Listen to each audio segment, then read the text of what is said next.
기원전 323년 어느 여름날 그리스 북부의 작은 섬 칼키스에서 한 노인이 숨을 거두었습니다. 62살의 나이였습니다. 그는 병들어 있었고 지쳐 있었으며 고향에서 멀리 떨어진 이 외딴 섬으로 피신해 온 지 얼마 되지 않았습니다. 작은 방 안에는 그가 평생 모은 책들과 필사본이 쌓여 있었습니다. 창문 밖으로는 에게해의 푸른 바다가 보였지만 그는 더 이상 그 아름다움을 즐길 여유가 없었습니다. 죽음이 가까웠기 때문입니다. 아테네 사람들은 그를 미워했습니다. 그가 마케도니아와 가까웠기 때문입니다. 마케도니아의 왕 알렉산드로스는 그리스 전체를 정복했고 페르시아까지 무너뜨렸으며 세계 제국을 건설했습니다. 흔히 알렉산더 대왕으로 불리는 이 정복자는 불과 1년 전 바빌론에서 갑자기 죽었습니다. 그 소식이 아테네에 도착하자 도시는 들끓었습니다. 사람들은 거리로 쏟아져 나왔고 마케도니아에 대한 분노가 폭발했습니다. 그들은 자유를 외쳤고 독립을 요구했으며 마케도니아와 관련된 모든 것을 증오했습니다. 그리고 그는 마케도니아와 너무나 깊이 연결되어 있었습니다.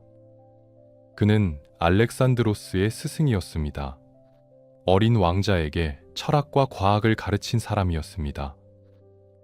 마케도니아 궁정에서 3년을 보냈고 왕실의 후원을 받았으며 알렉산드로스가 세계를 정복하는 동안 아테네에서 학교를 운영했습니다. 아테네 사람들은 그를 마케도니아의 앞잡이라고 불렀습니다. 배신자라고 했습니다. 그리스인이 아니라고 했습니다. 실제로 그는 그리스 북부 스타게이라 출신이었고 그곳은 마케도니아 영향권이었습니다. 결국 사람들은 그를 불경죄로 고발했습니다. 신을 모독했다는 죄목으로 그것은 사형에 처해질 수 있는 중죄였습니다. 70년 전 위대한 철학자 소크라테스가 바로 같은 죄목으로 사형당했습니다. 그는 도망치며 말했습니다. 아테네가 철학에 대해 두 번째 죄를 짓게 하고 싶지 않다. 소크라테스의 죽음을 떠올리며 한 말이었습니다. 그래서 그는 어머니의 고향인 이 작은 섬으로 왔습니다. 그리고 여기서 바다가 보이는 조용한 방에서 평생을 학문에 바친 노학자는 마지막 숨을 거두었습니다. 그의 이름은 아리스토텔레스였습니다. 오늘날 우리가 아는 거의 모든 학문의 기초를 세운 사람입니다. 논리학을 창시했고 생물학을 체계화했으며 윤리학과 정치학의 토대를 만들었습니다. 그는 물리학을 연구했고 시학을 썼으며 형이상학을 정립했습니다. 동물을 해부해서 관찰했고 별을 연구했으며 정치 제도를 분석했습니다. 그가 쓴 책은 150권이 넘었다고 전해집니다. 그중 일부만 오늘날까지 전해지지만 그것만으로도 놀라운 양입니다. 그는 인간이 알 수 있는 거의 모든 것에 대해 썼습니다. 그가 남긴 사상은 2000년 동안 서양 세계를 지배했습니다. 중세 유럽에서 사람들은 그를 그냥 철학자라고 불렀습니다. 다른 이름이 필요 없었습니다. 철학자는 오직 한 명, 아리스토텔레스였으니까요. 신학자 토마스 아퀴나스는 그의 철학을 기독교 신학과 결합했고 이슬람 학자들은 그의 저작을 아랍어로 번역해 보존했습니다. 하지만 그는 어떻게 이 모든 것을 이룬 걸까요? 그는 어떤 사람이었을까요? 무엇이 그를 역사상 가장 위대한 학자로 만들었을까요? 이야기는 그가 17살이었을 때로 거슬러 올라갑니다. 기원전 367년, 한 소년이 고향 스타게이라를 떠나 머나먼 아테네로 향하던 그날부터 시작됩니다. 그곳에는 당대 최고의 철학자 플라톤이 있었고 그의 학교 아카데메이아가 있었습니다. 그 소년은 아직 몰랐습니다. 자신이 앞으로 20년 동안 그 학교에서 배울 것이며 세계를 정복할 왕을 가르칠 것이고 결국 인류 역사에 영원히 남을 업적을 남기게 될 것이라는 것을 말입니다.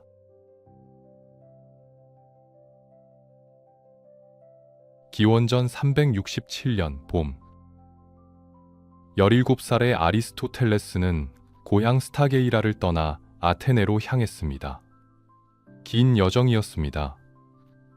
600km가 넘는 거리를 배와 마차를 타고 여러 날을 가야 했습니다. 그는 혼자였습니다. 아버지는 이미 세상을 떠났고 어머니도 몇 년 전에 돌아가셨습니다.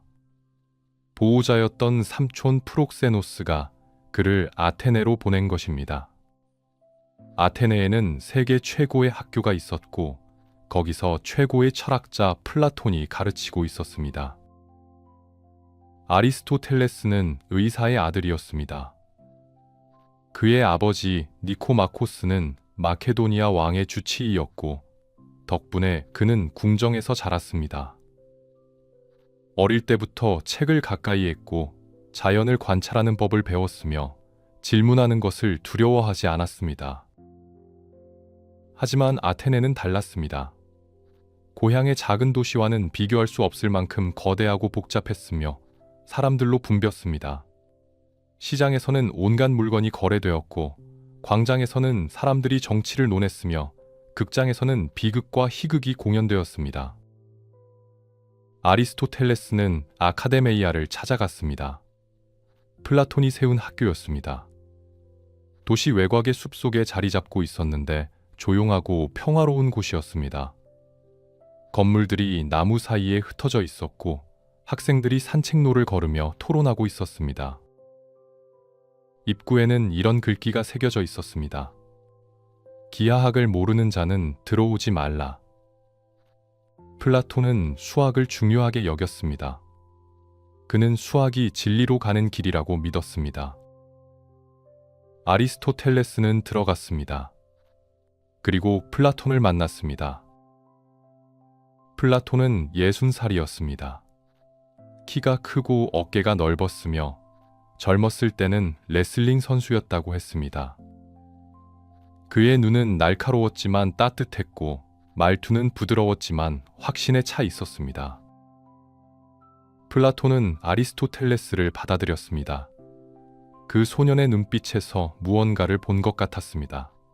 호기심과 열정, 그리고 진리를 향한 갈증 같은 것을 말입니다. 아카데메이아에서의 생활이 시작되었습니다.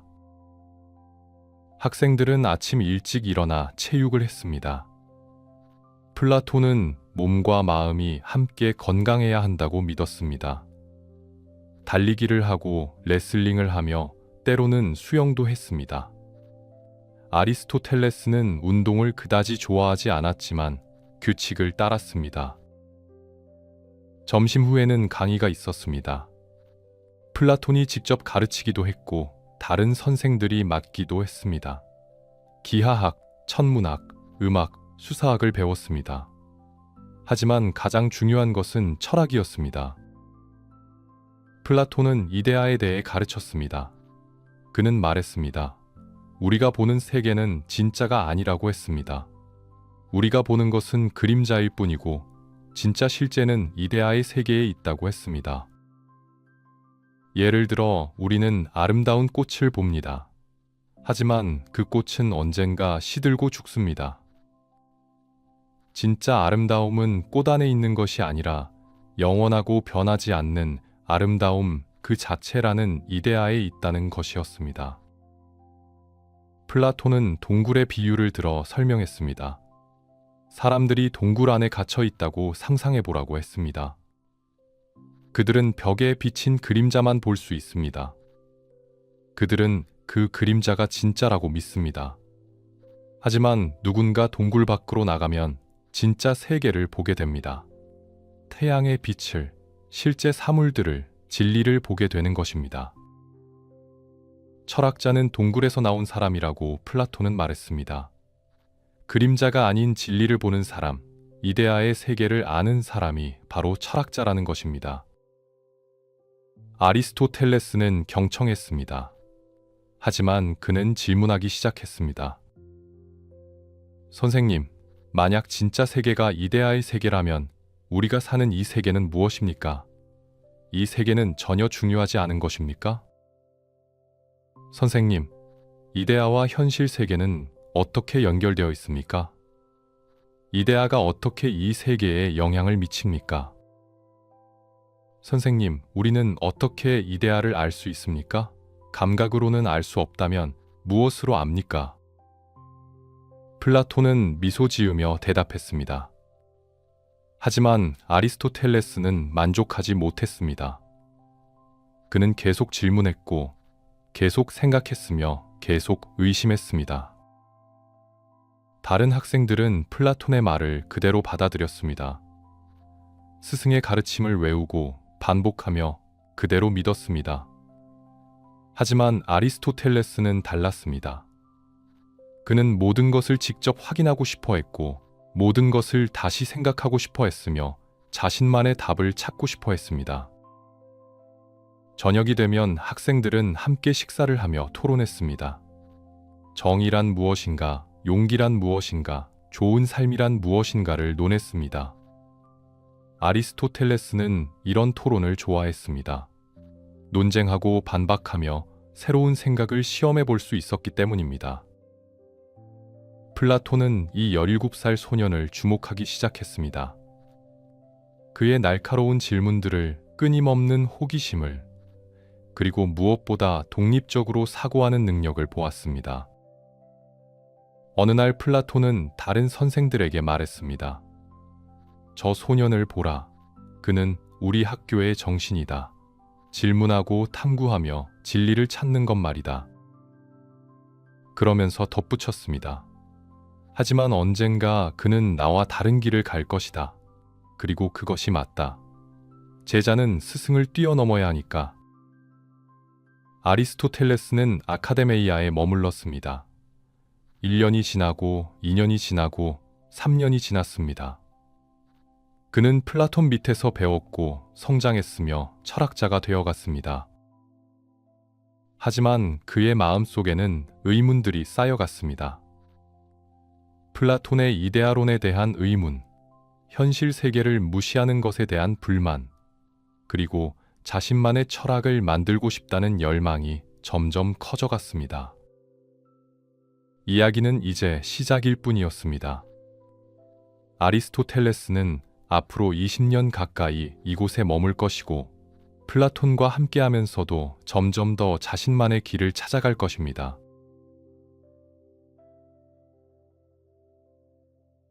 세월이 흘렀습니다.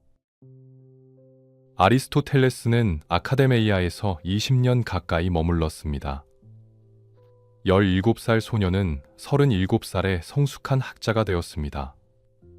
그 긴 세월 동안 그는 플라톤 밑에서 배웠고 가르쳤으며 연구했습니다.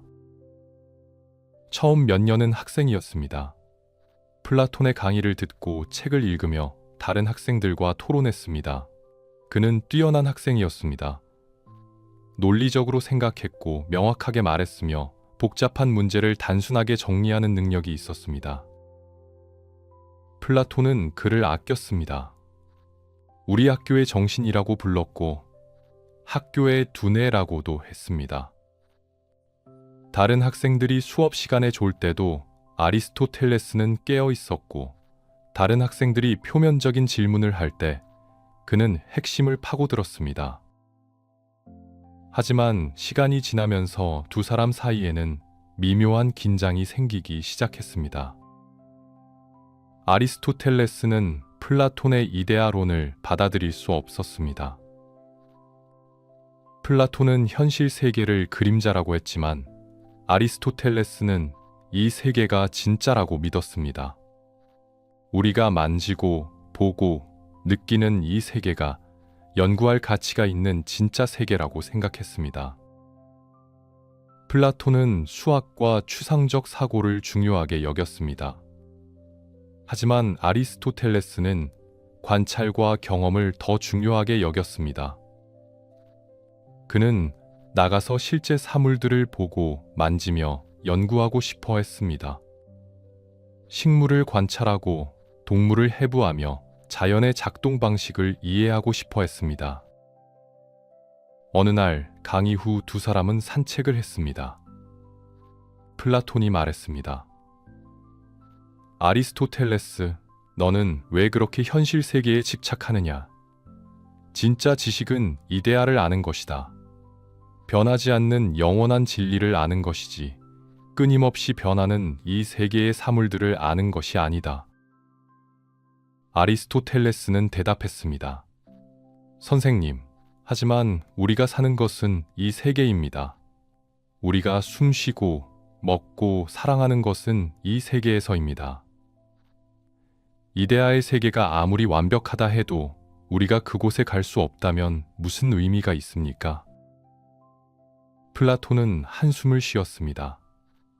너는 언제나 실용적이구나. 하지만 철학자는 하늘을 보아야 한다. 땅만 보는 사람은 진리를 볼 수 없다.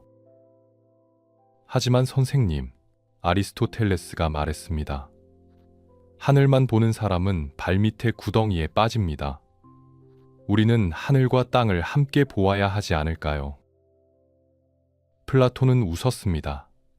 쓸쓸한 웃음이었습니다. 너는 내 제자이지만 이미 내 길을 떠나고 있구나. 시간이 더 지나자 아리스토텔레스는 교사가 되었습니다. 젊은 학생들을 가르치기 시작했고 자신만의 강의를 개설했습니다. 그는 논리학에 대해 가르쳤습니다. 어떻게 올바르게 생각하는가, 어떻게 논증을 구성하는가, 어떻게 오류를 피하는가를 설명했습니다. 그의 강의는 인기가 많았습니다. 플라톤의 강의가 시적이고 영감을 주는 것이었다면 아리스토텔레스의 강의는 체계적이고 명확했습니다. 그는 복잡한 것을 단순하게 만들었고 애매한 것을 분명하게 했으며 학생들이 스스로 생각하도록 도왔습니다. 하지만 그는 여전히 불만족스러워했습니다. 아카데메이아는 플라톤의 학교였고 플라톤의 철학이 지배했습니다. 아리스토텔레스는 자신만의 생각을 자유롭게 발전시킬 수 없었습니다.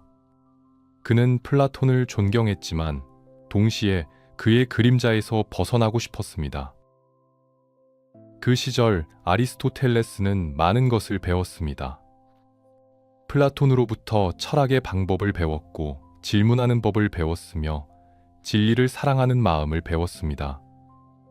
하지만 동시에 그는 플라톤과 다른 점도 발견했습니다.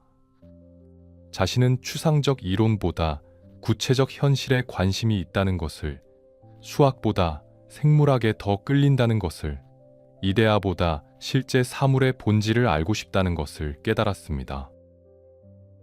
기원전 350년대 중반, 플라톤은 80살을 넘기고 있었습니다. 건강이 나빠졌고 더 이상 강의를 많이 하지 못했습니다. 학교의 운영은 점점 다른 선생들에게 넘어갔습니다.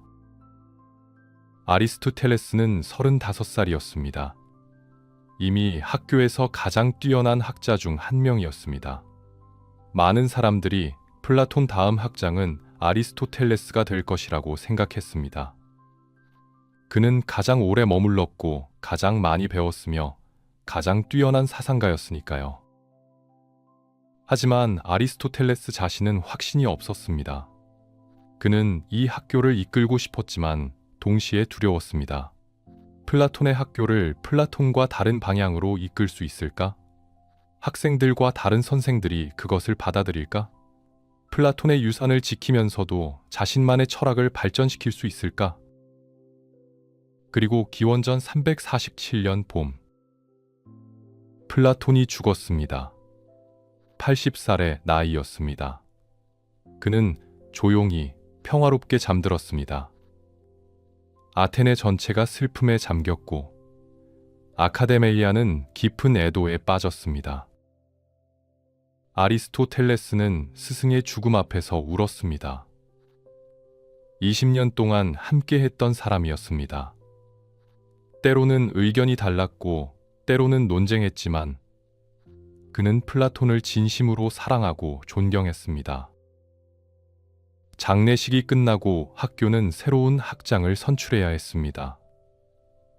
모두가 아리스토텔레스를 기대했습니다. 하지만 선택된 사람은 플라톤의 조카 스페우시포스였습니다. 왜 그랬을까요? 이유는 여러 가지였습니다. 스페우시포스는 플라톤의 혈족이었고 플라톤의 철학을 충실하게 따르는 사람이었습니다. 반면 아리스토텔레스는 마케도니아 출신이었고 이방인이었으며 플라톤의 철학에 이미 의문을 제기하고 있었습니다. 학교의 보수적인 구성원들은 변화를 원하지 않았습니다. 그들은 플라톤의 가르침을 그대로 보존하기를 원했습니다.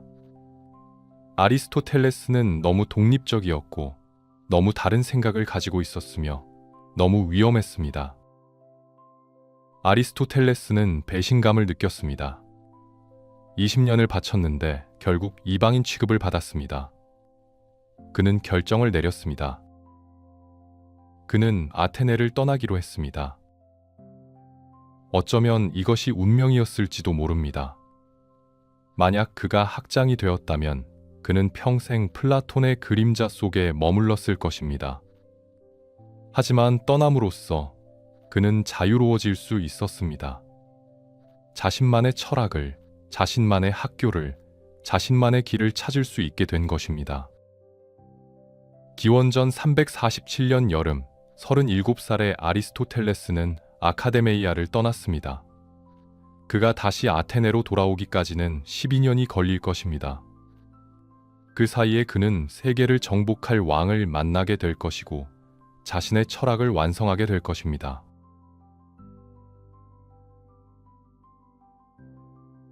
아테네를 떠난 아리스토텔레스는 어디로 갔을까요? 그는 먼저 소아시아로 향했습니다. 오늘날 터키의 서쪽 해안 지역입니다. 그곳에는 아타르네우스라는 작은 도시가 있었고 그 도시를 다스리는 헤르미아스라는 통치자가 있었습니다. 헤르미아스는 특별한 사람이었습니다.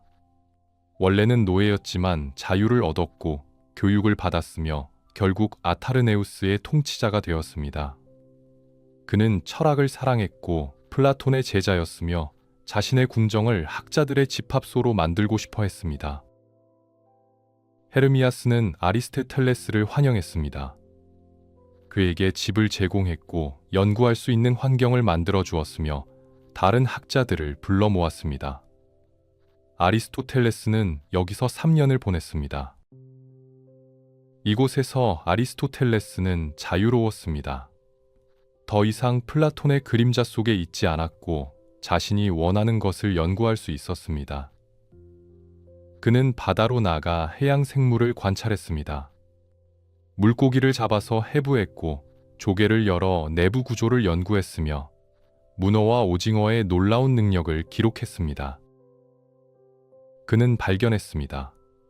돌고래가 물고기가 아니라 포유류라는 것을, 상어가 다른 물고기와 다른 방식으로 새끼를 낳는다는 것을, 생명체들이 단순한 것에서 복잡한 것으로 이어지는 사슬처럼 연결되어 있다는 것을 말입니다. 플라톤은 이데아를 추구했지만 아리스토텔레스는 실제하는 생명을 연구했습니다. 그에게 진리는 하늘에 있는 것이 아니라 바다에, 숲에, 살아 숨쉬는 모든 것 안에 있었습니다. 그리고 이곳에서 그는 사랑을 만났습니다. 헤르미아스에게는 조카 딸이 있었습니다. 이름은 피티아스였습니다. 그녀는 아름다웠고 교양이 있었으며 철학에 관심이 많았습니다. 당시로서는 드물게 교육받은 여성이었습니다. 아리스토텔레스와 피티아스는 대화를 나누기 시작했습니다. 철학에 대해, 자연에 대해, 인생에 대해 이야기했습니다. 37살의 철학자와 젊은 여성 사이에 사랑이 싹텄습니다. 그들은 결혼했습니다. 헤르미아스는 기뻐하며 축복했고 아리스토텔레스는 생애 처음으로 가정을 갖게 되었습니다. 어릴 때 부모를 잃었던 그에게 피티아스는 단순한 아내가 아니었습니다. 동반자였고 친구였으며 그의 연구를 이해하고 지지해주는 유일한 사람이었습니다. 하지만 행복은 오래가지 못했습니다. 페르시아 제국이 움직이기 시작했습니다. 당시 페르시아는 거대한 제국이었고 소아시아의 대부분을 지배하고 있었습니다. 헤르미아스의 작은 영토는 페르시아의 눈의 가시였습니다. 더구나 헤르미아스는 그리스와 가까웠고 페르시아에 대항할 준비를 하고 있다는 소문이 있었습니다. 페르시아 왕은 헤르미아스를 제거하기로 결정했습니다. 배신자를 보냈고 함정을 놓았으며 결국 헤르미아스를 사로잡았습니다. 고문을 가했지만 헤르미아스는 입을 열지 않았습니다. 끝까지 친구들을 배신하지 않았고 비밀을 지켰습니다. 그들은 헤르미아스를 십자가에 못 박아 죽였습니다. 기원전 341년의 일이었습니다. 아리스토텔레스는 충격에 빠졌습니다. 친구를 잃었고 은인을 잃었으며 안전한 피난처를 잃었습니다. 그는 아타르네우스를 떠나야 했습니다. 페르시아가 언제 자신을 잡으러 올지 몰랐기 때문입니다. 그는 피티아스와 함께 레스보스 섬으로 도망쳤습니다. 에게해의 아름다운 섬이었지만 그의 마음은 슬픔으로 가득했습니다. 그는 헤르미아스를 기리는 시를 썼습니다. 덕에 대한 찬가였고 친구에 대한 애도였으며 불의에 대한 분노였습니다. 레스보스 섬에서 아리스토텔레스는 다시 연구에 몰두했습니다. 슬픔을 잊기 위해서였을지도 모릅니다. 그는 섬의 석호에서 생물들을 관찰했고 새들의 이주를 연구했으며 식물들을 분류하기 시작했습니다. 이곳에서 그는 테오프라스토스를 만났습니다. 젊은 철학자였고 아리스토텔레스의 강의를 듣고 싶어 했습니다. 테오프라스토스는 식물학에 관심이 많았고 아리스토텔레스는 그를 제자로 받아들였습니다. 이 만남은 평생의 우정으로 이어졌고 나중에 테오프라스토스는 아리스토텔레스의 가장 중요한 제자가 될 것입니다. 레스보스에서 3년을 보내는 동안 아리스토텔레스는 많은 것을 썼습니다. 동물의 역사에 대한 책을, 동물의 부분들에 대한 책을, 생명의 발생에 대한 책을 작업했습니다. 그는 500종이 넘는 동물을 관찰하고 기록했으며 그중 50종 이상을 직접 해부했습니다. 그의 방법은 혁명적이었습니다.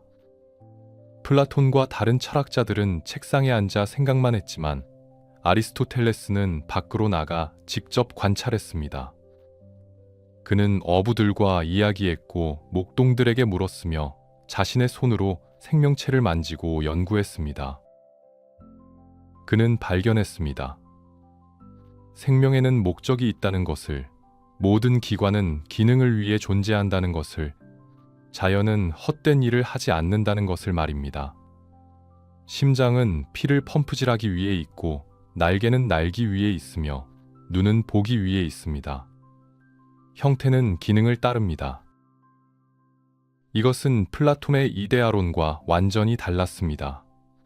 플라톤은 완벽한 형상이 먼저 존재하고 현실은 그것을 모방하다고 했지만 아리스토텔레스는 형태와 기능이 함께 진화한다고 생각했습니다.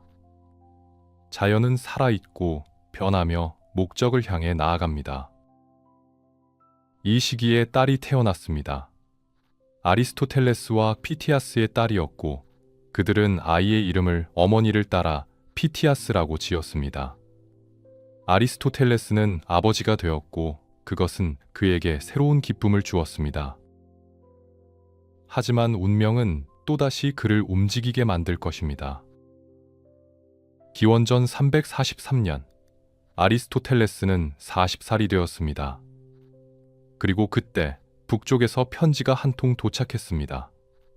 마케도니아의 왕 필리포스로부터 온 편지였습니다. 편지의 내용은 간단했습니다. 당신의 지혜가 필요합니다. 내 아들을 가르쳐 주십시오. 그 아들의 이름은 알렌산드로스였습니다. 흔히 알렉산더 대왕으로 불리게 될 세계를 정복할 소년이었습니다. 아리스토텔레스는 결정을 내려야 했습니다. 조용한 섬에서 연구를 계속할 것인가, 아니면 왕자를 가르치러 갈 것인가, 학자로 남을 것인가, 역사를 바꿀 기회를 잡을 것인가. 그는 편지를 접고 피티아스를 바라보았습니다. 그녀는 고개를 끄덕였습니다. 가야 합니다. 당신의 지혜가 필요한 곳으로 가야 해요. 아리스토텔레스는 다시 짐을 꾸렸습니다. 레스보스에서의 평화로운 시간은 끝났습니다. 이제 그는 마케도니아로, 왕의 궁정으로 운명을 향해 떠날 것입니다.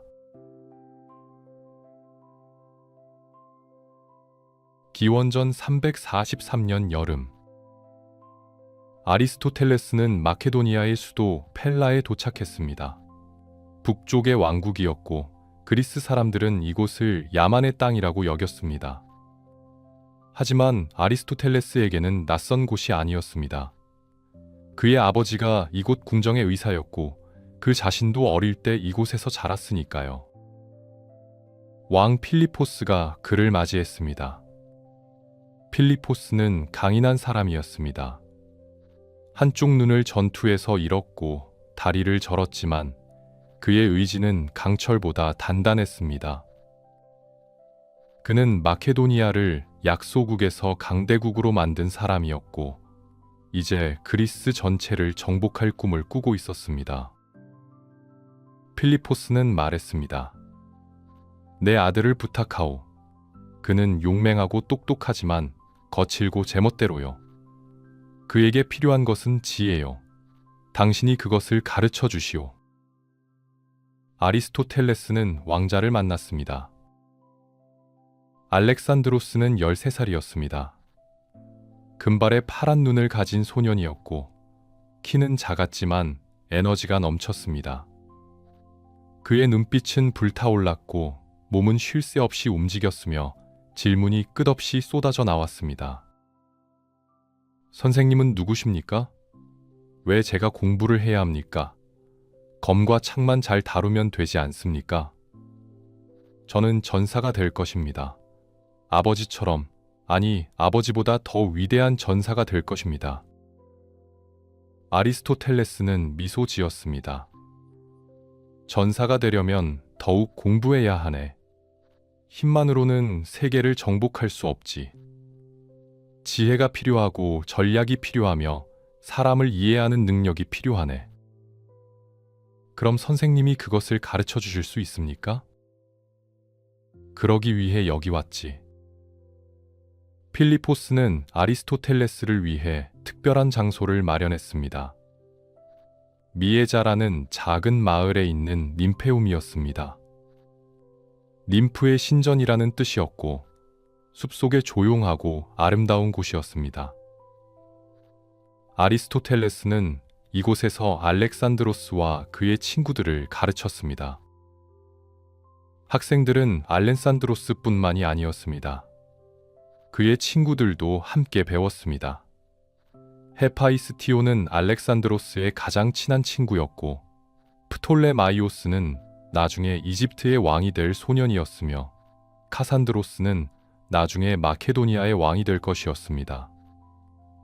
이들은 모두 역사를 만들 사람들이었고 아리스토텔레스는 그들 모두를 가르쳤습니다. 아리스토텔레스는 무엇을 가르쳤을까요? 먼저 호메로스를 가르쳤습니다. 일리아스와 오디세이아를 읽었습니다. 알렉산드로스는 호메로스를 사랑했습니다. 특히 아킬레우스의 이야기를 좋아했는데 위대한 전사이자 젊은 나이에 영광스럽게 죽은 영웅이었기 때문입니다. 아리스토텔레스는 일리아스의 특별한 판본을 만들어 주었고 알렉산드로스는 평생 그것을 베개 밑에 두고 잤습니다. 역사를 가르쳤습니다. 페르시아 전쟁에 대해, 펠로폰네소스 전쟁에 대해, 위대한 장군들과 현명한 정치가들에 대해 이야기했습니다. 과거를 아는 것이 미래를 준비하는 것이라고 가르쳤습니다. 철학을 가르쳤습니다. 윤리에 대해, 정의에 대해, 용기와 절제에 대해 이야기했습니다. 진정한 왕은 단순히 힘이 센 사람이 아니라 덕을 가진 사람이라고 가르쳤습니다. 정복자가 되려면 먼저 자신을 정복해야 한다고 말했습니다. 과학을 가르쳤습니다. 함께 식물을 관찰하고 동물을 연구하며 별을 바라보았습니다.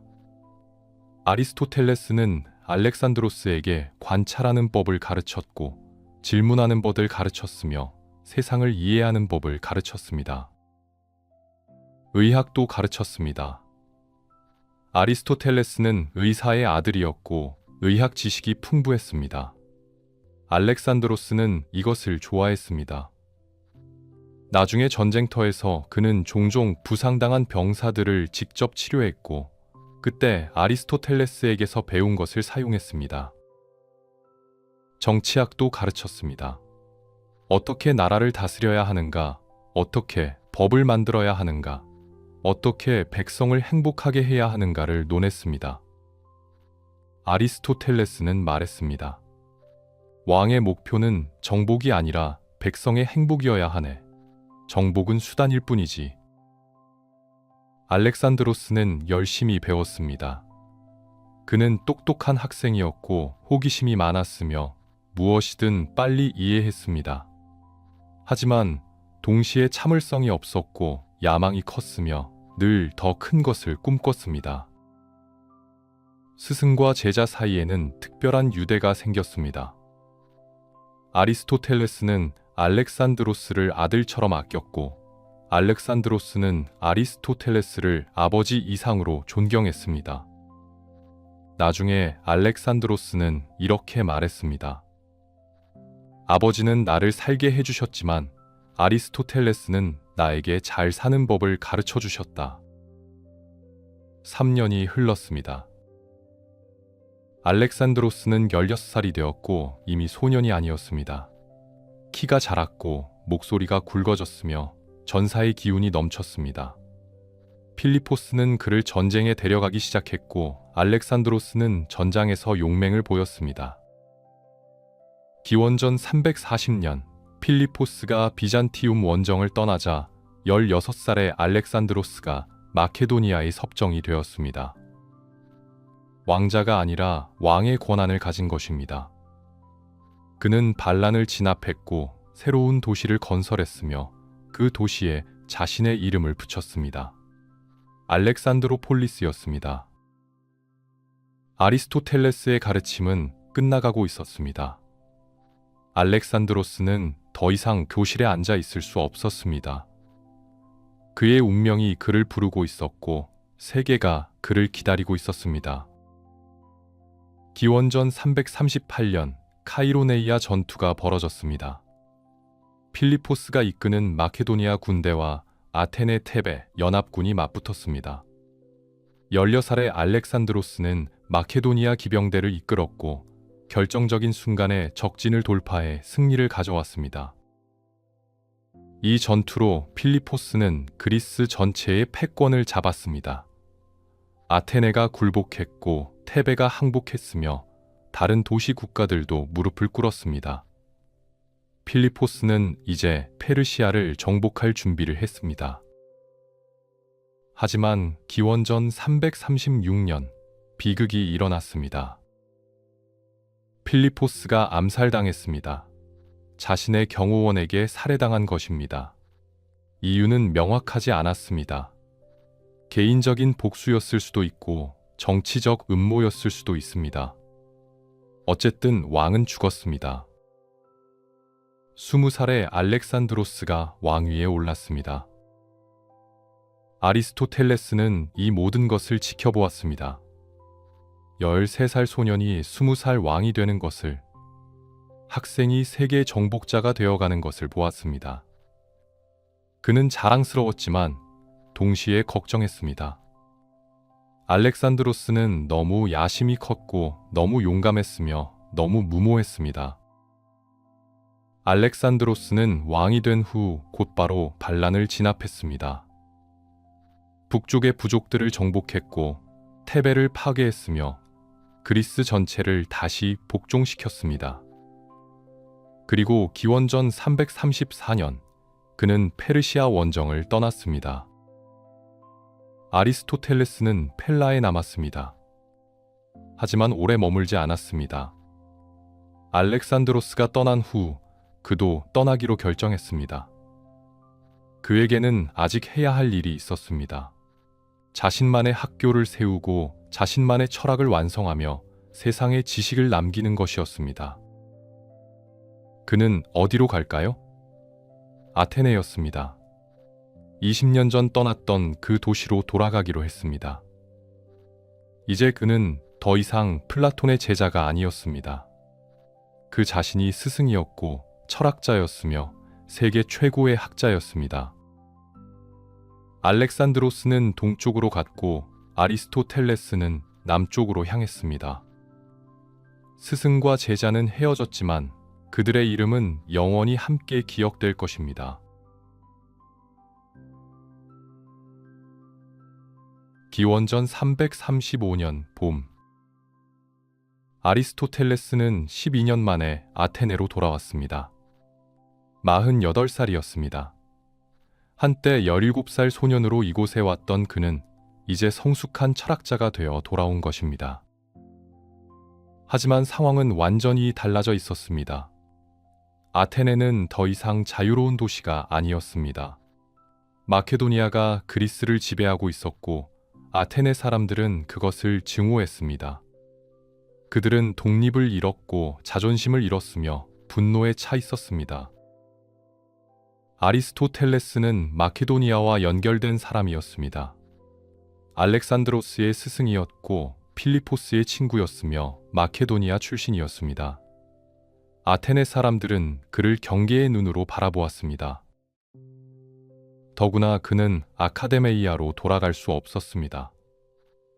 플라톤의 학교는 여전히 스페우시포스가 이끌고 있었고 그는 아리스토텔레스를 환영하지 않았습니다.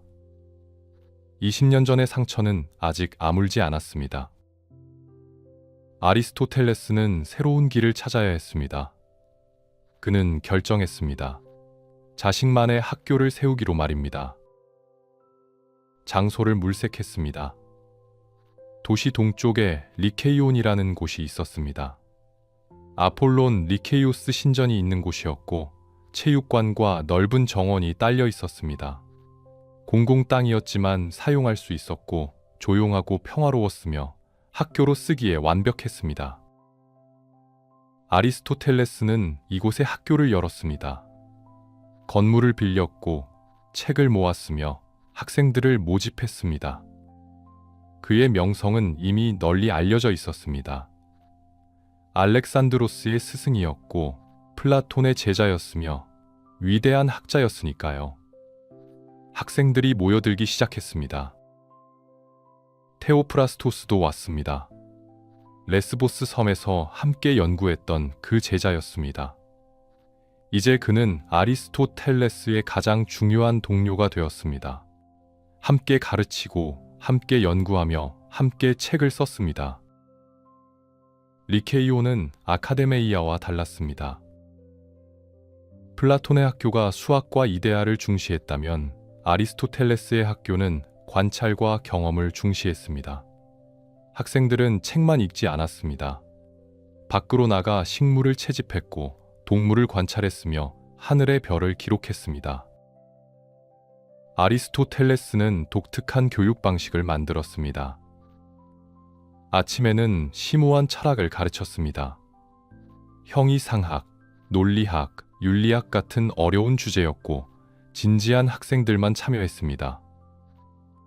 이것을 아크로아마틱 강의라고 불렀는데 깊이 있는 강의라는 뜻이었습니다. 오후에는 더 넓은 주제를 가르쳤습니다.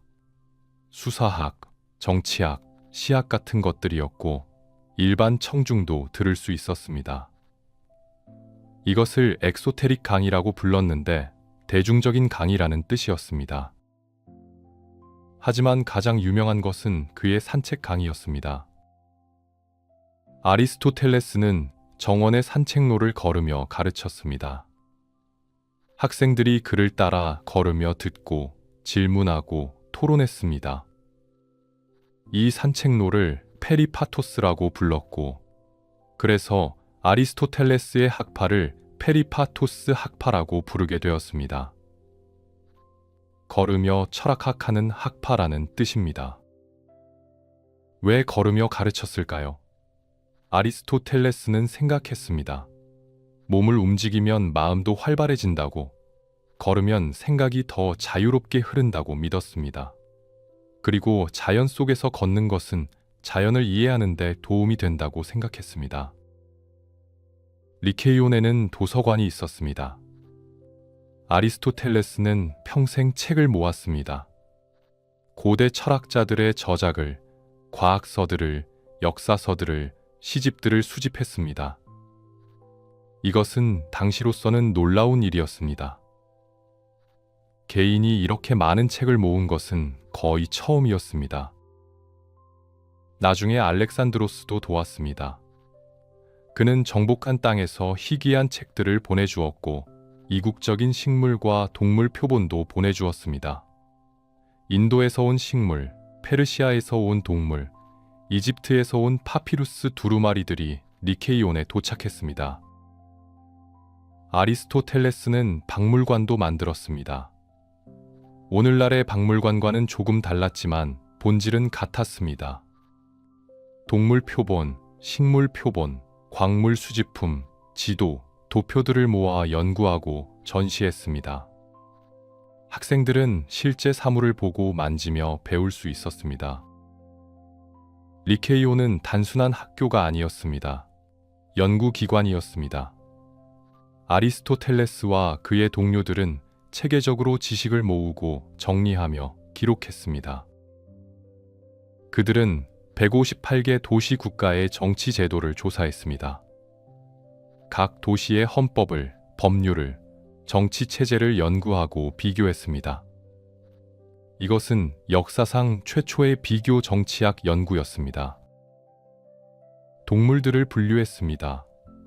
500종이 넘는 동물을 관찰하고 특징을 기록하며 체계적으로 정리했습니다. 혈액이 있는 동물과 없는 동물로 나누고 다시 세부적으로 분류했습니다. 이것은 2000년 후까지 사용되는 분류 체계가 되었습니다. 식물들도 연구했습니다. 테오프라스토스가 주로 맡았는데 그는 500종이 넘는 식물을 분류했고 식물의 성장, 번식, 질병에 대한 책을 썼습니다. 그를 식물학의 아버지라고 부르는 이유입니다. 논리학을 정립했습니다. 아리스토텔레스는 올바른 추론의 규칙을 만들었습니다. 3단 논법이라는 것을 개발했는데 이것은 두 개의 전제로부터 결론을 도출하는 방법이었습니다. 모든 사람은 죽는다. 소크라테스는 사람이다. 따라서 소크라테스는 죽는다. 이런 식이었습니다. 이것은 혁명이었습니다. 처음으로 생각하는 방법 자체를 연구한 것입니다. 논리학은 모든 학문의 도구가 되었고 2000년 동안 서양 사상의 기초가 되었습니다. 윤리학도 썼습니다. 니코마코스 윤리학이라는 책이었는데 아버지의 이름을 따서 지었습니다. 이 책에서 그는 물었습니다. 좋은 삶이란 무엇인가? 행복이란 무엇인가? 그의 대답은 명확했습니다. 행복은 덕에 따라 사는 것이라고 했습니다. 하지만 덕은 극단이 아니라 중용이라고 했습니다. 용기는 무모함과 비겁함의 중간이고 관대함은 낭비와 인색함의 중간이며 자부심은 오만함과 비굴함의 중간입니다. 정치학도 썼습니다. 국가란 무엇인가, 좋은 정치 체제는 무엇인가를 논했습니다. 그는 말했습니다. 인간은 정치적 동물이라고, 우리는 공동체 없이 살 수 없다고. 국가의 목적은 시민들의 좋은 삶이라고 말입니다. 시학도 썼습니다. 비극과 서사시에 대한 책이었고 예술이란 무엇인가, 아름다움이란 무엇인가를 탐구했습니다. 이 책은 2000년 후까지 문학 이론의 기초가 되었습니다. 형이상학을 정립했습니다. 존재란 무엇인가, 실체란 무엇인가, 원인이란 무엇인가를 물었습니다. 그는 4가지 원인을 제시했습니다. 진료인, 형상인, 작용인, 목적인이었습니다. 예를 들어 조각상의 진료인은 대리석이고 형상인은 조각상의 모양이며 작용인은 조각가이고 목적인은 아름다움을 표현하는 것입니다. 리케이온에서 보낸 12년은 아리스토텔레스의 가장 생산적인 시기였습니다. 그는 쉬지 않고 연구했고 쉬지 않고 가르쳤으며 쉬지 않고 썼습니다. 그가 남긴 저작은 150권이 넘었다고 전해집니다. 하지만 개인적으로는 슬픔도 있었습니다. 기원전 330년경 아내 피티아스가 죽었습니다. 병으로 세상을 떠났고 아리스토텔레스는 깊은 슬픔에 빠졌습니다. 그녀는 그의 동반자였고 친구였으며 사랑하는 사람이었습니다.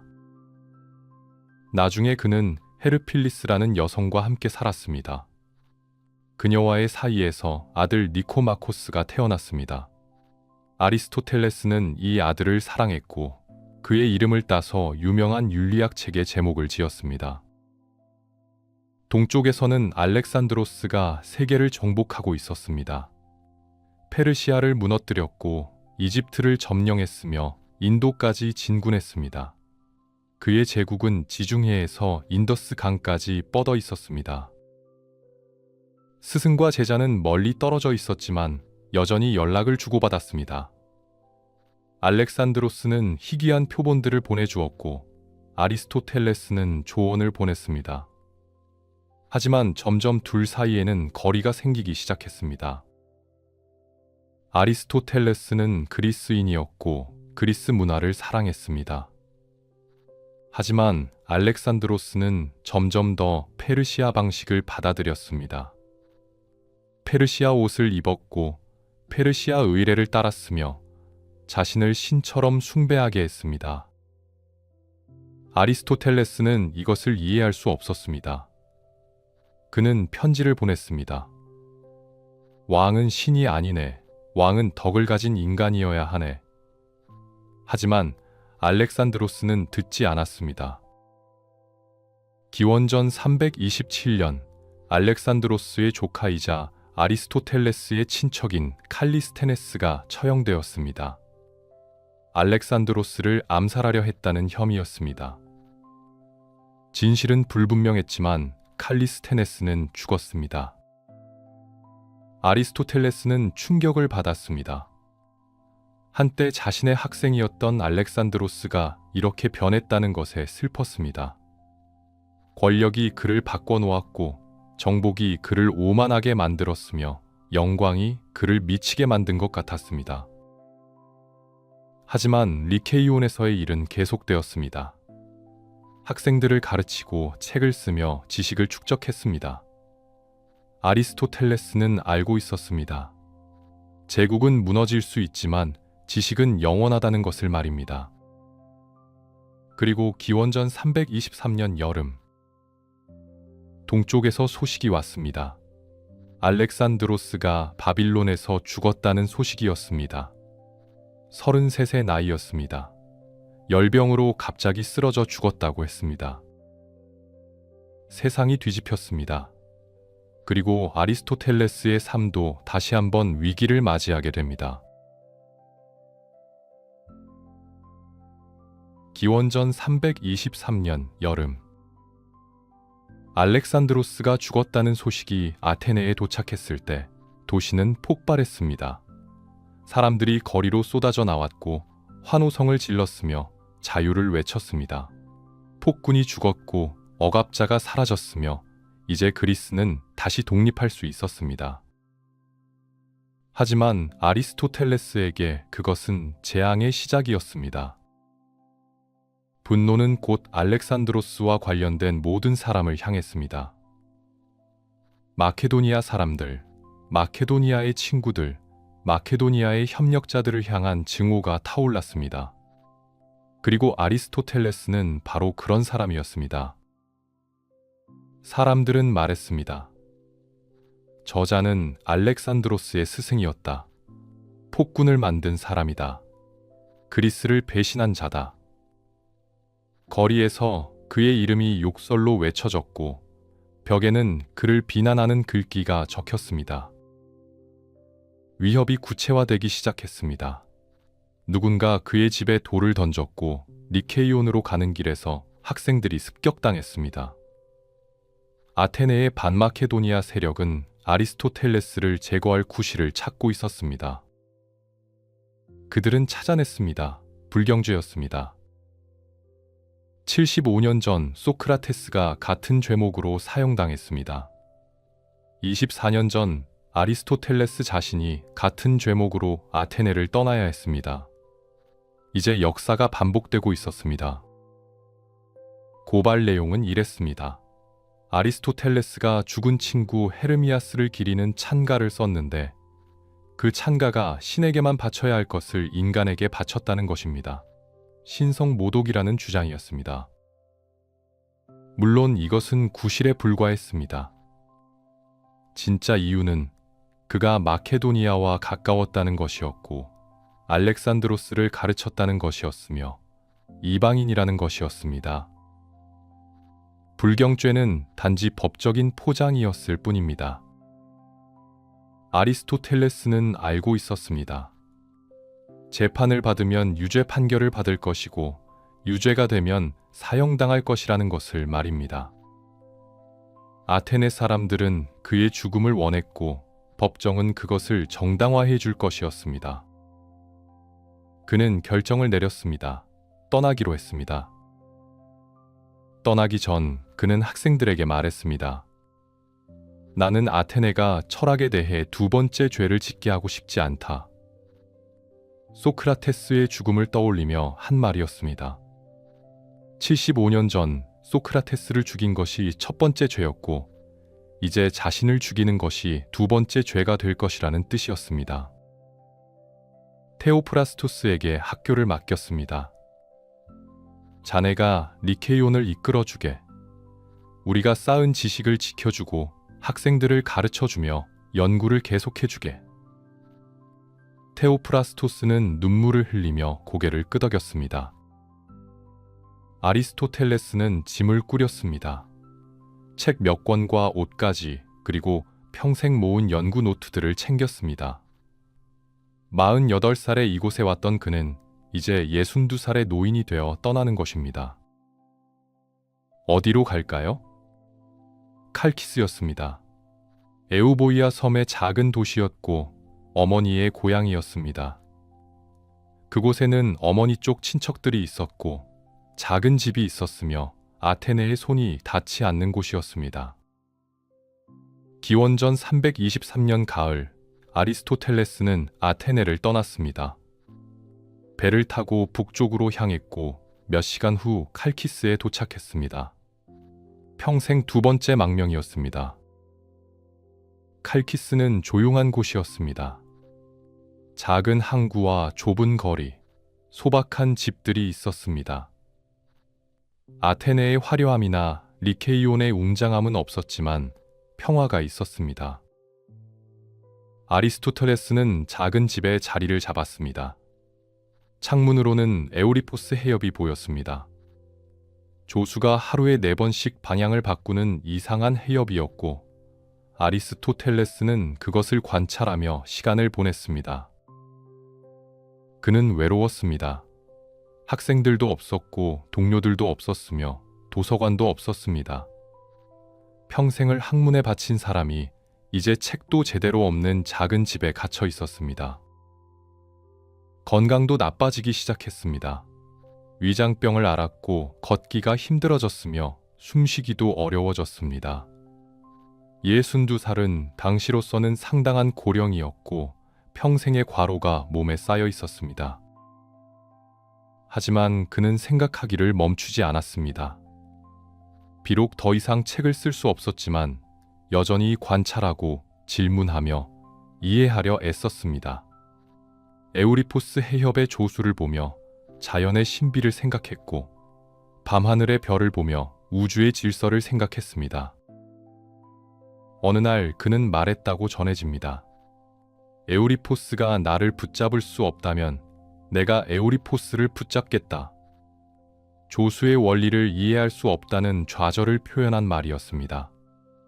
평생을 모든 것을 이해하려 애썼던 사람이 마지막에는 작은 해협의 신비조차 풀지 못한다는 것을 인정해야 했습니다. 칼키스에서 보낸 시간은 길지 않았습니다. 몇 달이 지나지 않아 그의 건강은 급격히 악화되었습니다. 병이 깊어졌고 몸이 약해졌으며 죽음이 다가오고 있었습니다. 그는 유언장을 작성했습니다. 자세하고 꼼꼼한 유언장이었습니다. 딸 피티아스에게 무엇을 남길지, 아들 니코마코스에게 무엇을 물려줄지, 노예들을 어떻게 자유롭게 해줄지를 적었습니다. 테오프라스토스에게는 자신의 저작과 연구 노트를 맡겼습니다. 유언장에는 이런 내용도 있었습니다. 자신이 죽으면 아내 피티아스 옆에 묻어달라고, 그녀와 함께 쉬고 싶다고 했습니다. 15년 전에 세상을 떠난 사랑하는 아내를 그는 잊지 못하고 있었습니다. 노예들을 해방시키라고 명령했습니다. 어떤 노예도 팔아서는 안 된다. 모두 자유를 주고 원하면 일을 계속할 수 있게 하라. 평생 인간의 존엄성에 대해 가르쳤던 철학자답게 마지막까지 그 원칙을 지킨 것입니다. 기원전 323년 가을, 아리스토텔레스는 세상을 떠났습니다.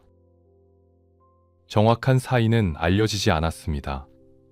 위장병이었을 수도 있고 단순히 노안이었을 수도 있습니다. 어떤 이들은 그가 독약을 마셨다고 주장했지만 증거는 없습니다. 아마도 그는 그냥 지쳤던 것 같습니다. 62년의 삶이 45년의 연구가 끊임없는 사고와 글쓰기가 그를 소진시킨 것입니다. 그는 조용히 눈을 감았습니다. 작은 방에서, 바다가 보이는 창가에서 혼자서 말입니다. 한때 세계에서 가장 위대한 철학자였던 사람이, 알렉산드로스의 스승이었던 사람이, 모든 학문의 아버지였던 사람이 이렇게 외롭게 죽었습니다. 아테네에서는 그의 죽음을 애도하지 않았습니다. 오히려 일부 사람들은 기뻐했습니다. 마케도니아의 앞잡이가 사라졌다고, 배신자가 죽었다고 말했습니다. 하지만 니케이온에서는 애도했습니다. 테오프라스토스와 학생들이 모여 스승을 기렸습니다. 그들은 알고 있었습니다. 한 시대가 끝났다는 것을, 거인이 사라졌다는 것을, 다시는 그런 사람이 나오지 않을 것이라는 것을 말입니다. 아리스토텔레스의 시신은 고향 스타게이라로 옮겨졌습니다. 그곳 사람들은 그를 영웅으로 맞이했습니다. 도시의 아들이 돌아온 것입니다. 그들은 그를 위해 기념비를 세웠고 매년 제사를 지냈으며 그의 이름을 영원히 기억하겠다고 맹세했습니다. 리케이온은 계속되었습니다. 테오프라스토스가 학교를 이끌었고 학생들이 모여들었으며 연구가 계속되었습니다. 아리스토텔레스의 저작들이 보존되었고 그의 사상이 전해졌으며 그의 영향력이 퍼져나갔습니다. 하지만 그 저작들이 어떤 운명을 겪게 될지, 그것들이 어떻게 사라졌다가 다시 발견될지, 그리고 결국 어떻게 서양 문명을 지배하게 될지는 아직 아무도 몰랐습니다. 아리스토텔레스의 육체는 죽었지만 그의 정신은 이제 막 여행을 시작한 것입니다.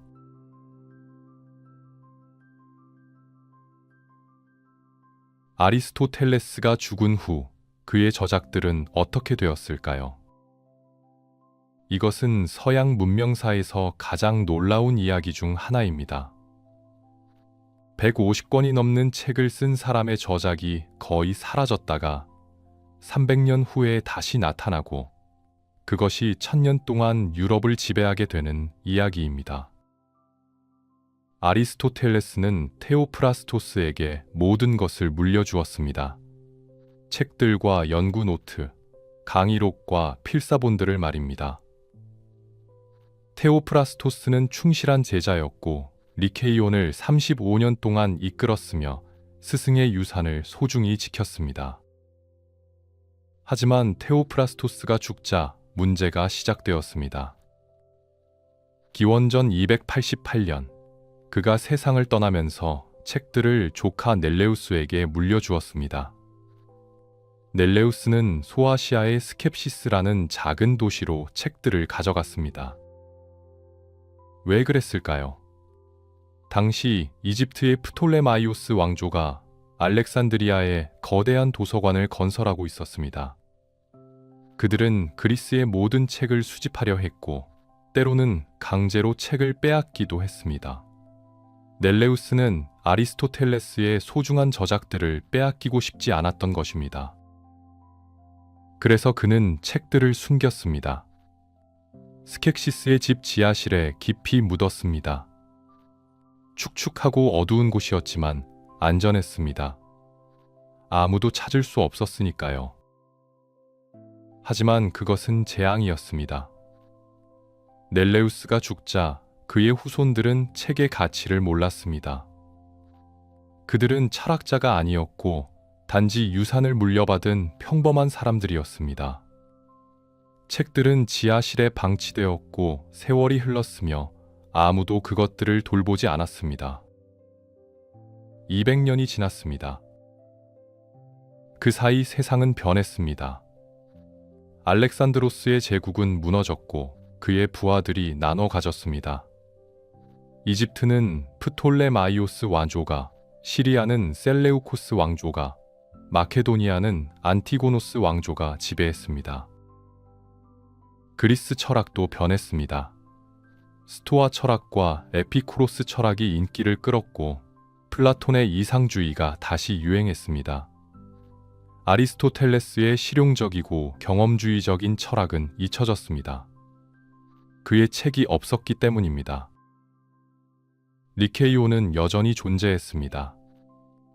하지만 스승의 저작 없이 어떻게 가르칠 수 있었을까요? 그들은 기억에 의존했고 학생들의 노트에 의존했으며 단편적인 인용문에 의존했습니다. 아리스토텔레스의 진정한 사상은 점점 희미해져 갔습니다. 그리고 기원전 100년경 놀라운 일이 일어났습니다. 아펠리콘이라는 부유한 책 수집가가 스켑시스를 방문했습니다. 그는 고대 책들을 사랑했고 희귀한 필사본을 모았으며 아리스토텔레스의 저작을 찾고 있었습니다. 누군가 그에게 말했습니다. 스켑시스에 넬레우스의 후손들이 살고 있고 그들이 뭔가를 가지고 있다고 말입니다. 아펠리콘은 그 집을 찾아갔습니다. 협상했고 돈을 지불했으며 마침내 지하실로 안내받았습니다. 그곳에서 그는 발견했습니다. 200년 동안 방치된 아리스토텔레스의 저작들을 말입니다. 책들은 끔찍한 상태였습니다. 파피루스 두루마리는 썩어 있었고 글자는 희미해졌으며 많은 부분이 손상되었습니다. 쥐가 갉아먹었고 습기가 망가뜨렸으며 시간이 파괴했습니다. 하지만 여전히 읽을 수 있었습니다. 아직 늦지 않았습니다. 아펠리콘은 모든 것을 사들였습니다. 아테네로 가져왔고 복원하려 애썼으며 필사본을 만들려 했습니다. 하지만 그는 철학자가 아니었습니다. 손상된 부분을 잘못 해석했고 빠진 부분을 추측으로 채웠으며 때로는 자신의 생각을 덧붙였습니다. 기원전 86년 로마의 장군 술라가 아테네를 점령했습니다. 그는 아펠리콘의 도서관을 약탈했고 모든 책을 로마로 가져갔습니다. 아리스토텔레스의 저작들도 함께 갔습니다. 로마에서 진짜 작업이 시작되었습니다. 안드로니코스라는 학자가 저작들을 정리하기 시작했습니다. 기원전 60년경의 일이었습니다. 그는 손상된 필사본들을 비교했고 단편들을 모았으며 체계적으로 편집했습니다. 주제별로 분류했고 제목을 붙였으며 순서를 정했습니다. 안드로니코스가 만든 것이 오늘날 우리가 아는 아리스토텔레스 전집입니다.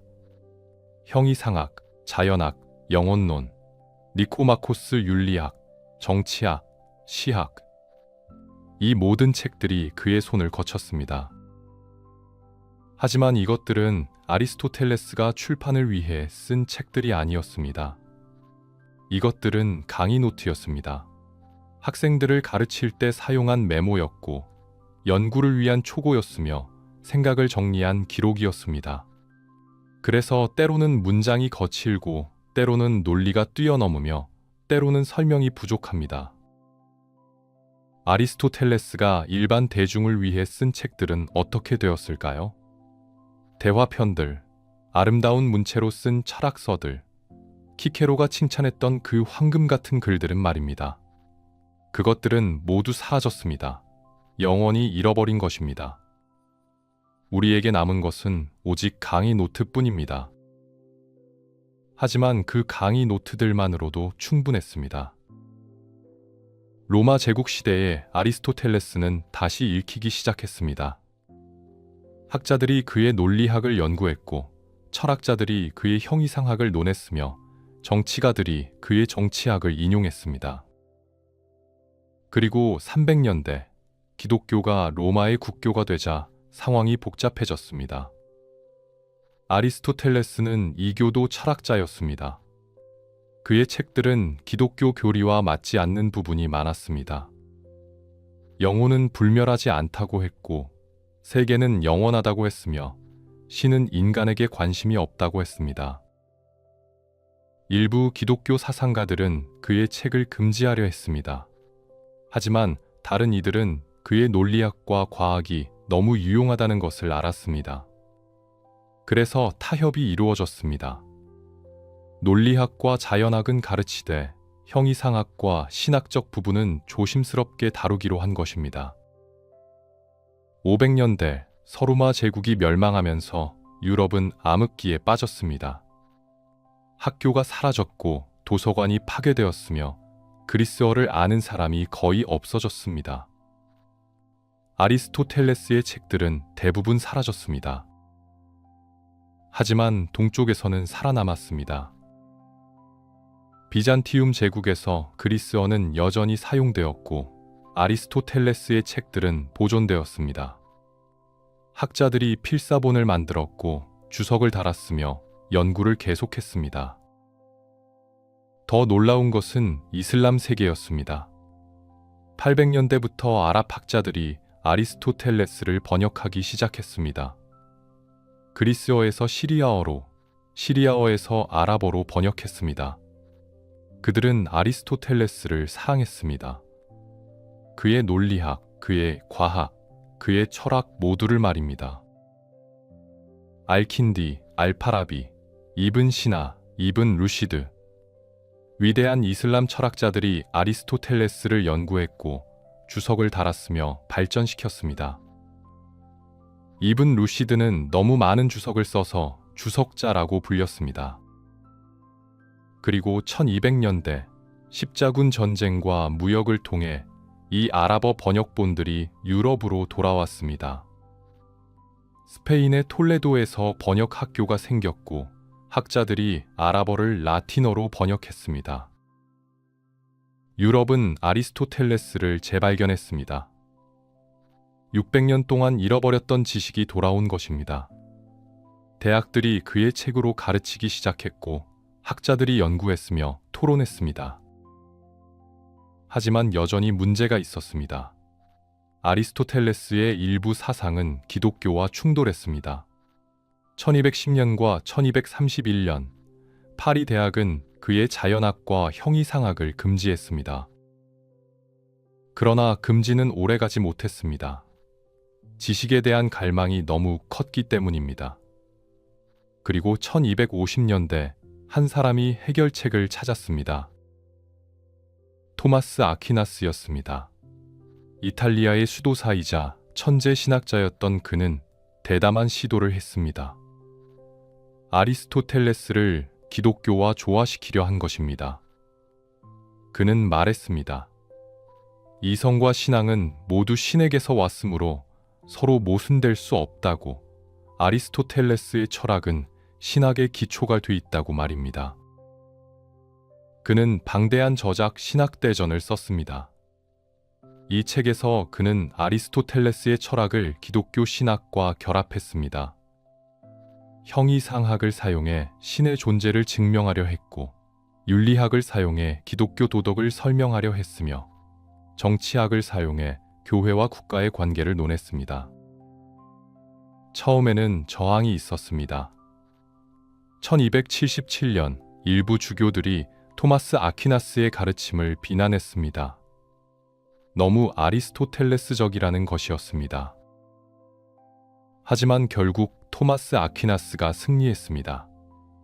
1323년 그는 성인으로 시성되었고 그의 신학은 가톨릭 교회의 공식 철학이 되었습니다. 그리고 아리스토텔레스는 함께 올라갔습니다.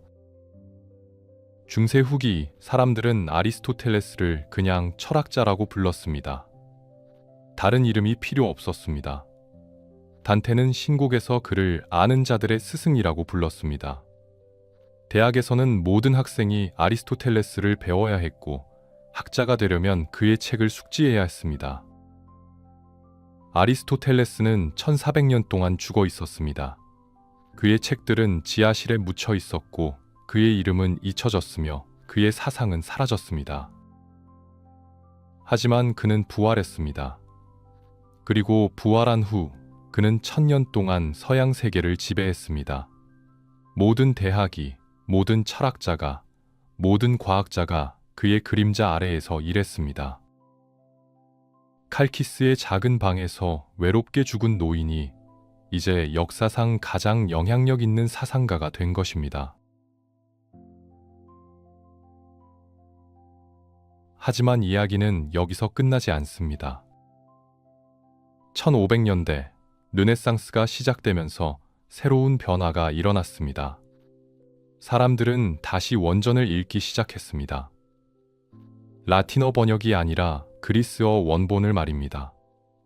비잔티움 제국이 무너지면서 그리스 학자들이 서유럽으로 피난했고 그들은 귀중한 필사본들을 가져왔습니다. 학자들은 발견했습니다.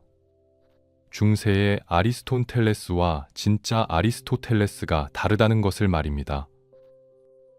수백 년 동안의 번역과 주석, 해석과 왜곡이 원래 텍스트를 변형시켰던 것입니다. 동시에 새로운 발견들이 아리스토텔레스에게 도전하기 시작했습니다. 코페르니쿠스는 지구가 우주의 중심이 아니라고 했습니다. 갈릴레오는 무거운 물체와 가벼운 물체가 같은 속도로 떨어진다는 것을 증명했습니다. 하비는 혈액이 순환한다는 것을 발견했습니다.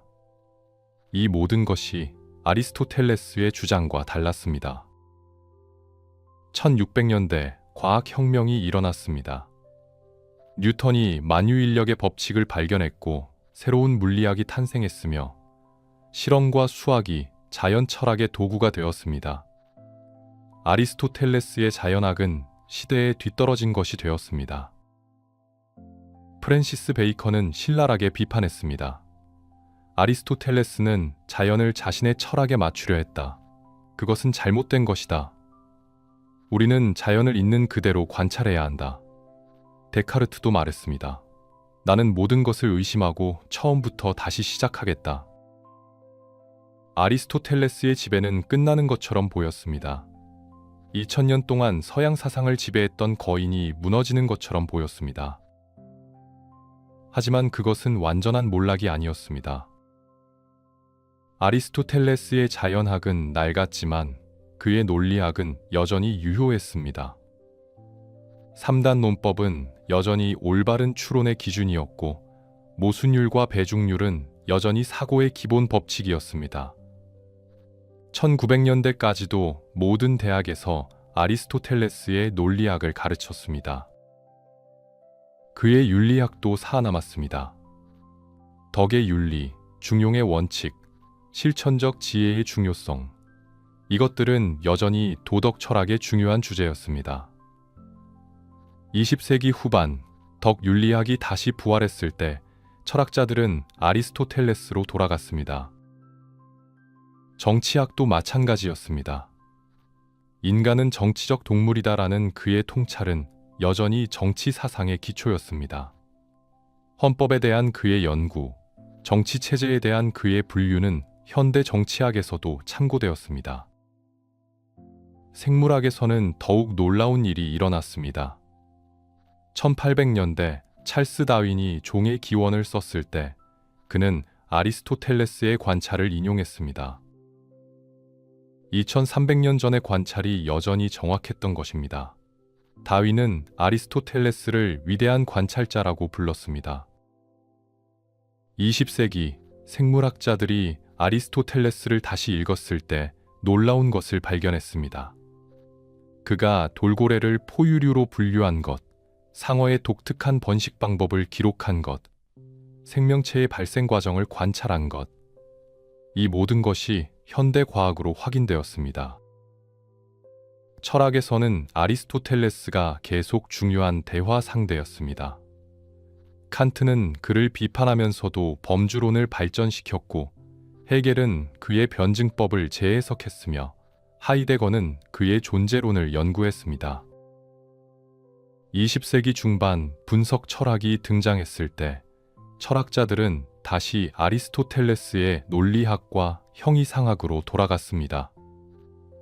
그의 실체 개념, 속성 이론, 인과론은 현대 형이상학의 중요한 주제가 되었습니다. 오늘날 아리스토텔레스는 어떤 위치에 있을까요? 그는 더 이상 절대적 권위가 아닙니다. 우리는 그의 모든 주장을 받아들이지 않습니다. 그의 물리학은 틀렸고, 그의 천문학은 시대에 뒤떨어졌으며, 그의 생물학도 부분적으로만 옳습니다. 하지만 그는 여전히 중요합니다. 왜일까요? 첫째, 그는 우리에게 방법을 가르쳐 주었습니다. 관찰하는 법, 분류하는 법, 체계적으로 생각하는 법을 말입니다. 그는 최초의 진정한 과학자였습니다. 단순히 추측하는 것이 아니라 관찰하고, 단순히 상상하는 것이 아니라 기록하며, 단순히 철학하는 것이 아니라 실험했습니다. 둘째, 그는 우리에게 질문하는 법을 가르쳐 주었습니다. 사물의 본질은 무엇인가? 변화의 원인은 무엇인가? 좋은 삶이란 무엇인가? 정의란 무엇인가? 이런 근본적인 질문들은 오늘날에도 여전히 중요합니다. 셋째, 그는 모든 것을 연결했습니다. 논리학과 생물학, 윤리학과 정치학, 형이상학과 자연학. 그에게 모든 지식은 하나의 체계였습니다. 오늘날 학문이 지나치게 전문화되고 분리된 상황에서 그의 통합적 접근은 여전히 영감을 줍니다. 넷째, 그는 균형을 가르쳐 주었습니다. 이데아만 추구하지도 않고 물질만 추구하지도 않았습니다. 이론과 실천, 보편과 개별, 영혼과 육체. 그는 항상 중용을 추구했습니다. 물론 그에게도 한계가 있었습니다. 그는 노예제를 당연하게 여겼고 여성을 남성보다 열등하다고 생각했으며 야만인이라는 개념을 받아들였습니다. 이것들은 그의 시대의 편견이었고 우리는 그것을 비판해야 합니다. 하지만 그의 위대함은 그런 한계에도 불구하고 빛납니다. 기원전 300년대에 한 사람이 논리학을 창시하고 생물학을 체계화하며 윤리학의 기초를 놓고 정치학을 정립하며 형이상학을 만들어냈다는 것은 놀라운 일입니다. 그는 혼자서 대학 하나를 만든 것과 같습니다. 철학과 생물학과 물리학과 정치학과 문학과 모든 학과의 기초를 그 혼자 놓았습니다. 단테는 그를 아는 자들의 스승이라고 불렀습니다. 정확한 표현입니다. 우리가 오늘날 알고 있는 많은 것들의 시작점에 아리스토텔레스가 있습니다.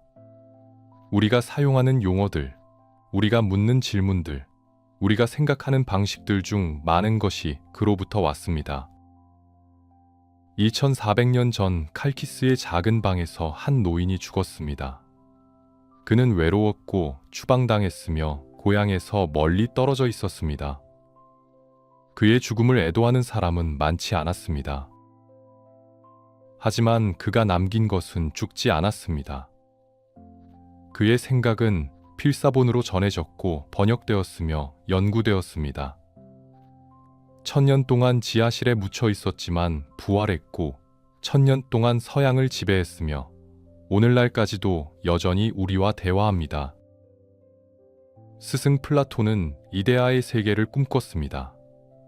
하지만 제자 아리스토텔레스는 이 세계에 머물렀습니다.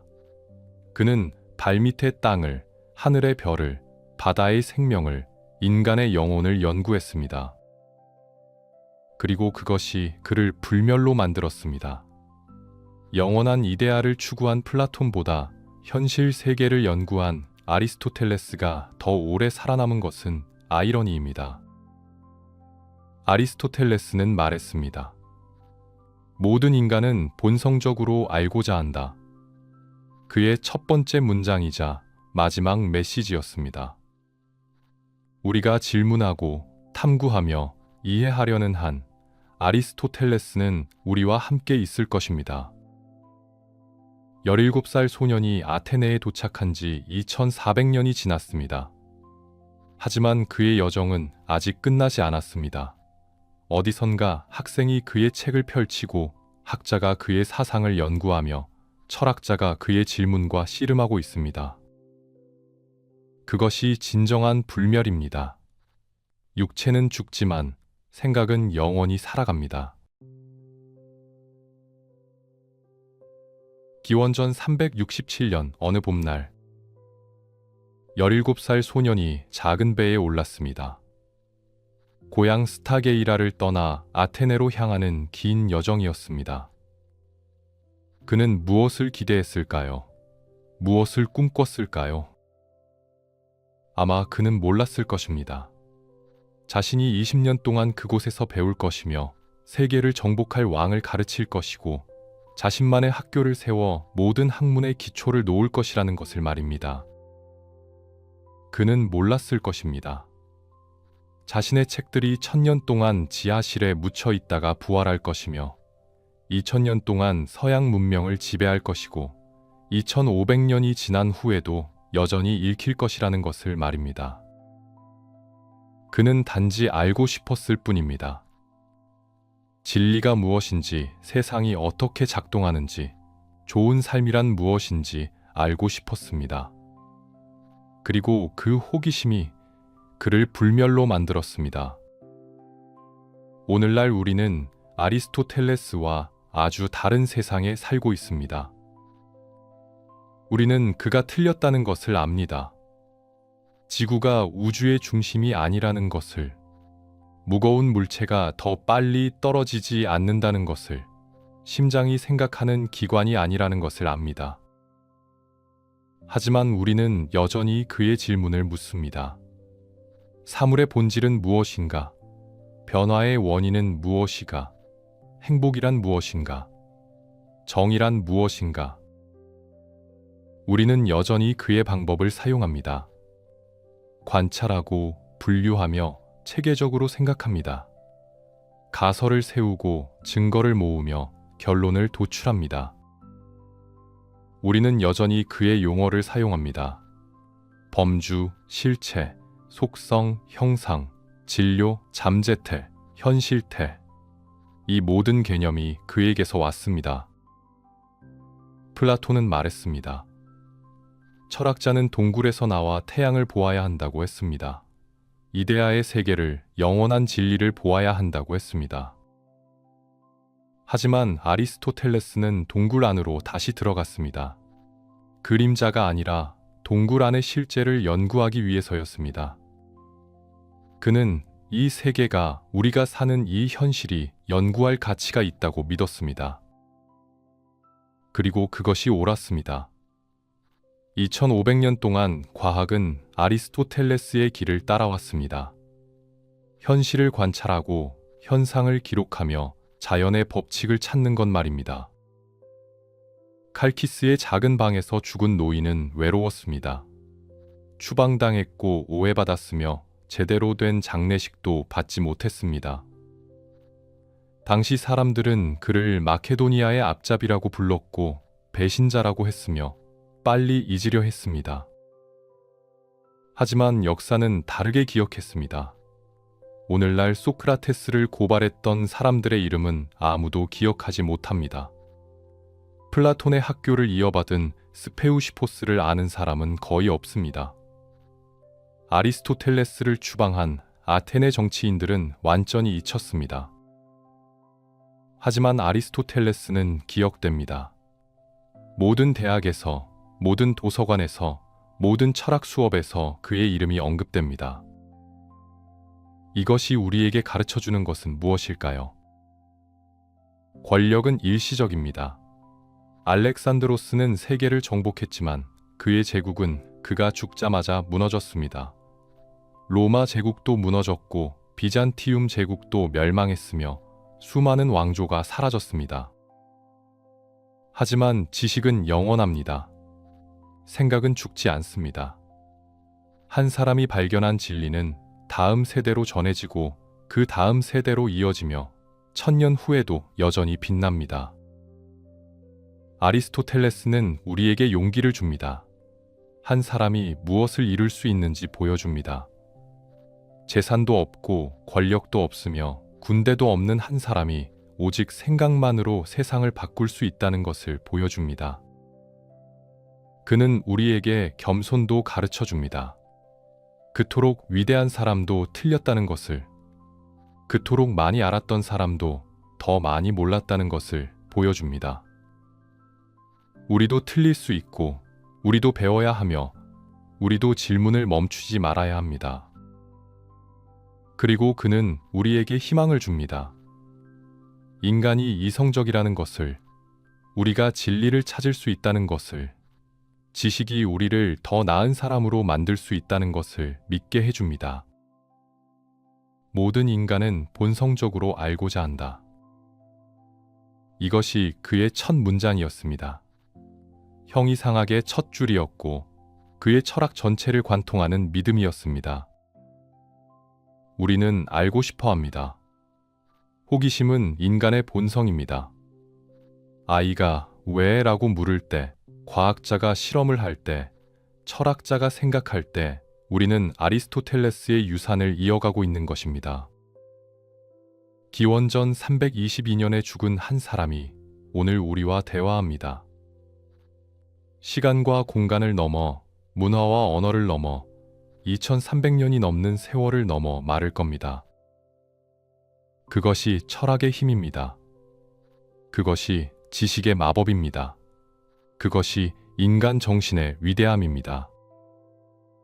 17살 소년이 탔던 배는 오래전에 사라졌습니다. 그가 걸었던 아카데메이아의 길도 흔적이 없습니다. 그가 가르쳤던 니케이온도 폐허가 되었습니다. 하지만 그가 품었던 질문은 여전히 살아있습니다. 그가 발견한 진리는 여전히 빛나고 있습니다. 그가 시작한 대화는 아직 끝나지 않았습니다. 어디선가 지금도 누군가 아리스토텔레스의 책을 펼치고 있습니다. 처음으로 니코마코스 윤리학을 읽는 학생이 있습니다. 정치학을 연구하는 학자가 있습니다. 형이상학과 씨름하는 철학자가 있습니다. 그들을 통해 아리스토텔레스는 계속 살아갑니다. 생각하고 질문하며 가르칩니다. 이것이 진정한 불멸입니다. 육체는 죽지만 생각은 영원히 살아갑니다. 여기까지 아리스토텔레스의 이야기였습니다. 17살 소년에서 세계 최고의 철학자가 되기까지, 플라톤의 제자에서 알렉산더 대왕의 스승이 되기까지, 그리고 2300년이 지난 지금까지도 우리와 대화하는 불멸의 사상가가 되기까지의 여정이었습니다. 이 이야기가 여러분에게 어떤 의미로 다가왔을까요? 한 사람의 호기심이 어떻게 세상을 바꿀 수 있는지, 지식이 얼마나 강력한 힘인지, 그리고 진정한 유산이란 무엇인지 생각해보는 시간이 되었기를 바랍니다. 이 영상이 도움이 되었다면 구독과 좋아요 부탁드립니다. 여러분의 작은 응원이 더 좋은 콘텐츠를 만드는 큰 힘이 됩니다. 댓글로 여러분의 생각을 나눠주세요. 아리스토텔레스의 어떤 점이 가장 인상 깊었나요? 그의 삶에서 어떤 교훈을 얻었나요? 여러분의 이야기를 듣고 싶습니다. 다음에는 또 어떤 이야기를 들려드릴까요? 듣고 싶은 주제가 있다면 댓글로 알려주세요. 그럼 다음 이야기에서 또 만나요.